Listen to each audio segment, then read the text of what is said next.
बोलिए सदगुरुदेव भगवान की जय।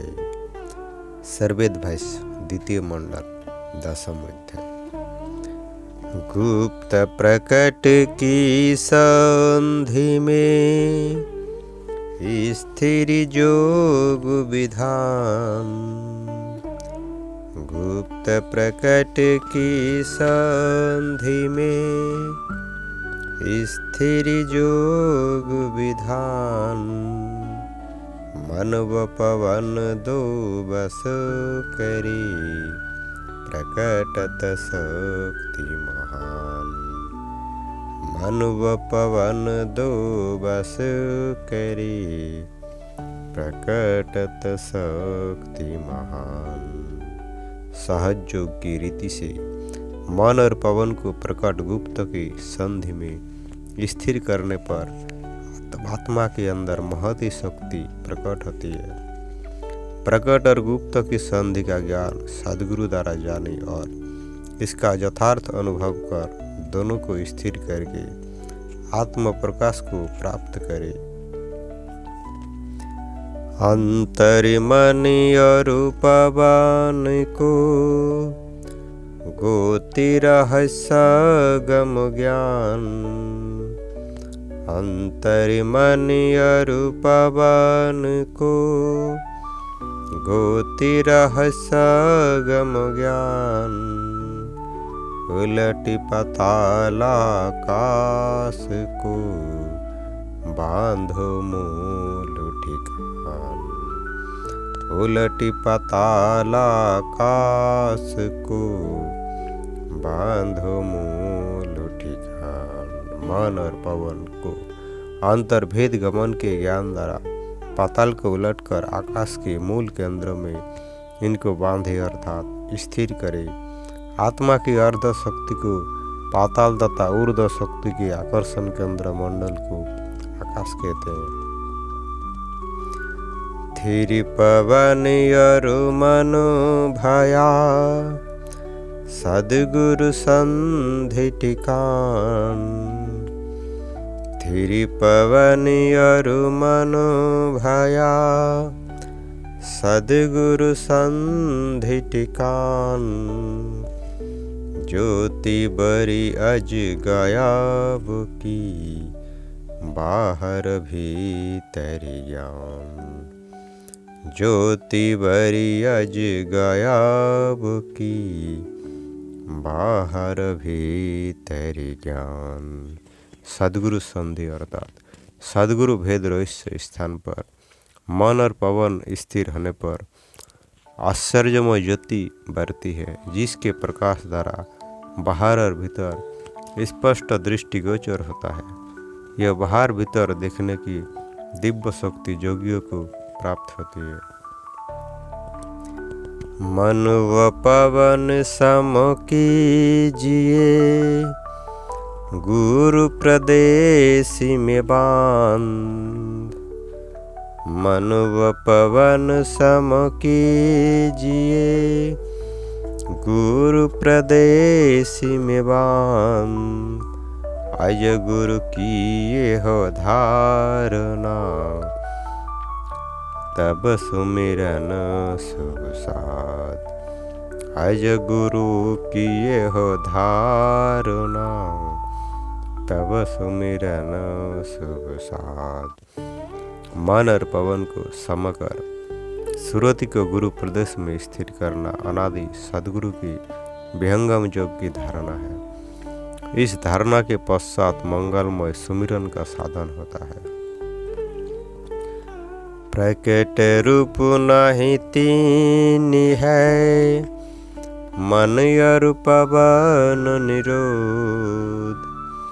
प्रकट रूप नहीं तीन है मन और पवन निरोध।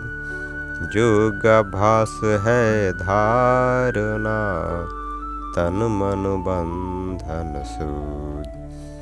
योगाभास है धारणा तन मन बंधन सूद। जब तक ध्याता ध्यान और ध्येय तीन स्वरूप प्रकट अर्थात प्रत्यक्ष नहीं होते, तन मन अर्थात सारे देह संगात को शोध कर मन और पवन का निरोध किया जाता है। इस योगाभ्यास को धारणा कहते हैं। यह धारणा विहंगम योग्य है जिसमें मन और पवन के स्थिर करने का प्रयत्न होता है। सिद्ध होई जब धारणा वृत्ति प्राण मन लीन, सिद्ध होई जब धारणा वृत्ति प्राण मन लीन, ज्ञान आए निज रूप में आप ही आप यधीन, ज्ञान आए निज रूप में आप ही आप यधीन। जब विहंगम योग की धारणा सिद्ध हो जाती है तब समस्त वृत्तियां और प्राण मन अपने मूल कारण में लीन हो जाता है। तब आत्मा अपने निज स्वरूप के ज्ञान को प्राप्त कर अपने अधीन निज शक्तियों को करके अपने स्वरूप में स्थित होती है। अब सुमिरन भल कीजिए सुमिरन का बन साज, अब सुमिरन भल कीजिए सुमिरन का बन साज, अम्बुदीपि बैठक बना तार विराजत भाज, अम्बुदीपि बैठक बना दार विराजत भाज। धारणा के पश्चात सुमिरन की स्थिति प्राप्त होती है। अम्बुदीप पर सुरति स्थिर कर प्रभु का सुमिरन होता है, जहाँ आत्म स्वरूप मूलधार पर प्रकाश प्राप्त होता है।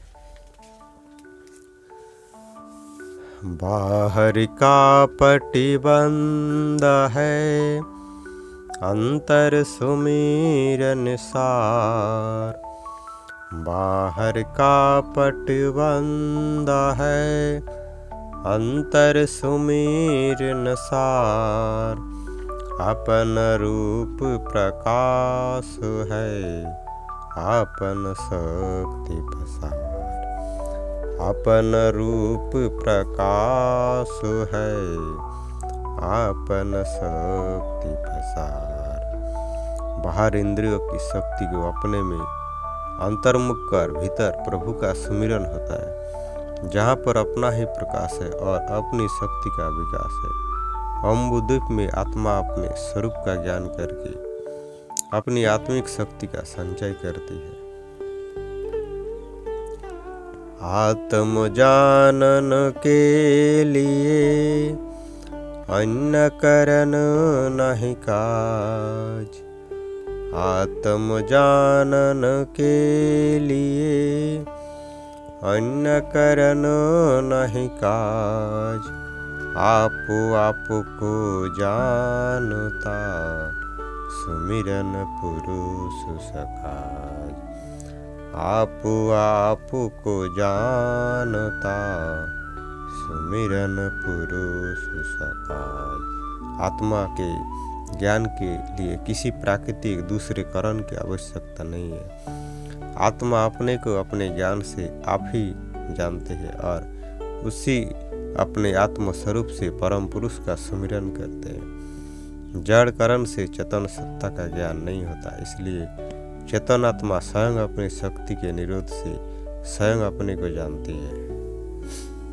तीन रूप अब प्रकट है सुमिरन सुरति सवार, तीन रूप अब प्रकट है सुमिरन सुरति सवार, भजन करो निशि काम में अनुभव सब दयाधार, भजन करो निशि काम में अनुभव सब दयाधार। आत्मा के अपने स्वरूप में आ जाने पर ध्येय ध्यान और अपना स्वरूप ध्याता ये तीनों प्रत्यक्ष हो जाते हैं और सुरति द्वारा प्रभु का सुमिरन होने लगता है और आगे शब्द अनुभव के आधार पर निष्काम हो प्रभु का भजन होने लगता है।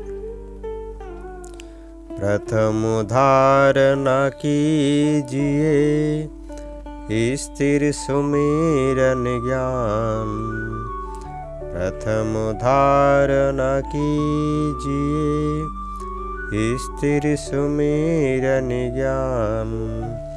सुमिरन पर अब भजन है अनुभव शब्द महान। सुमिरन पर अब भजन है अनुभव शब्द महान। आत्मा की चेतना जब एक स्थान पर स्थिर हो जाती है तब धारणा होती है और अपने ज्ञान से सुमिरन होता है। जब शब्द का अनुभव होता है तब शुद्ध चेतन स्वरूप से प्रभु का भजन होता है। परब्रह्म के शब्द, परब्रह्म को शब्द कहते हैं एवं इसी को वेद में परम अक्षर कहा गया है। शब्द अनुभवी प्रभु की उपासना और दूसरे शब्दों में भक्ति है। बोलिए सद्गुरुदेव भगवान की जय।